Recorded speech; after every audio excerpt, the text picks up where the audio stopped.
So you, I think, went to Yale undergrad, right? Yeah. And Yale makes a ton of news lately for being this place of, shutting down ideas and censorship and cancellation. And you're in the realm of idea exchange and things like that. How's your experience at Yale? It's Were you interesting. sort of salmon going upstream? Well, I graduated Yale 2014. And you may remember that 2015 was Halloween Costume Gate. This is when Yale burst onto the scene for its intolerance. And what happened was you had Nicholas and Erica Christakis, now relatively famous names. At the time, they were, I think Nicholas was the master of one of the residential colleges. I could be getting this wrong, but you have these residential colleges that are sort of like student communities where you live and eat and, hang out.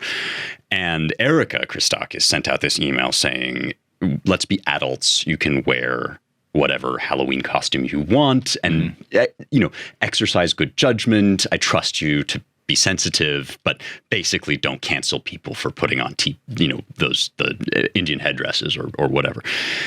And this caused a complete full systems meltdown to a greater extent than I think people had yet seen. And there was a famous viral video of the kids screaming at Nick Christakis in the quad over and the line that really got across was like, it's not about having a conversation, it's about making a home. And I think this was kind of the beginning of peak woke, was when we first started to see in the waters. So anyway, that's right after I left, and it was there in the bloodstream when I was there. Yeah.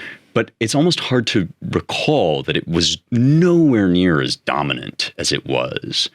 And so for me, it was really about navigating, like any college kid, you have to find the disciplines and the people that are really going to feed you. And I've been extremely lucky, both at Yale and at Oxford, that I just made my way through providence and some degree of luck to classicists and other scholars that really did and still do excellent work. I think of myself as in the Iliad, there's a hero that walks from ship to ship because he's so big, he strides across the prows. And that was kind of like me in college and grad school, except the ships were sinking behind me as I went. And it's like Jack Sparrow walking onto the dock. Yeah, exactly like that. That's interesting. Do you feel like we are now off peak? So 2015 was bad. Yeah. I think it got worse from there through George Floyd.